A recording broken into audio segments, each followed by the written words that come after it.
Салмонела во храната била причината за труење на 43 граѓани кои јаделе во скопската сендвичарница Седмица во Лептокарија. Ова го покажале резултатите од испитувањата на Државниот здравствен и санитарен инспекторат. На сопственикот на сендвичарницата му се заканува кривична пријава. Објектот ќе остане затворен се додека не се спроведат сите антиепидемиолошки мерки, пошто повторно ќе биде извршен надзор од надлежните. Вкупно пациенти кои се јавени после конзумирање на храна во споменатиот објект се 43.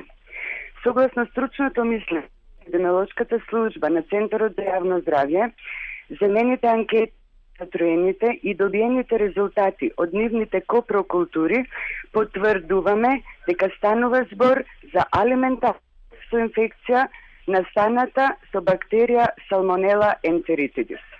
За разлика од Државниот здравствен инспекторат, Агенцијата за храна преку соопштенија со сосема поинакви тврдења. Од таму велат дека салмонела била утврдена само кај 6 лица. Добиените резултати од лабораториските испитувања на земените мостри храна од седничарницата Седмица во скопските општини Карпош и Кисела Вода не потврдија присуство на патогени бактерии, односно мострите одговараат на микробиолошките критериуми за безбедност на храната и не се причина за труењето, поради кое неодамна беа хоспитализирани 43 лица. Негативни се и на одите од земените брисеви од работните површини на седвичарниците.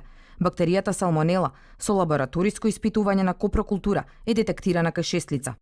Додека институциите излегуваат со различни тврдења и наоди, затруените лица се пуштени на домашно лекување. Од вчера затворена и скопската гостилница ДМ, откако 5 граѓани кои јаделе таму завршиле исто така со симптоми на труење на инфективната клиника, но веќе тие се на домашно лекување. Многу е рано, затоа што за одредени предизвикувачи на алиментарна токсоинфекција е потребно подолго време. За одреден тип настанува клиничка слика брза, фулминантна, која многу брзо се јавува и брзо проаѓа. Меѓутоа, кај одредени видови тоа трае малце подолго и затоа ние никој пат не сакаме да изврзуваме со шпекулации и ги чекаме званичните резултати.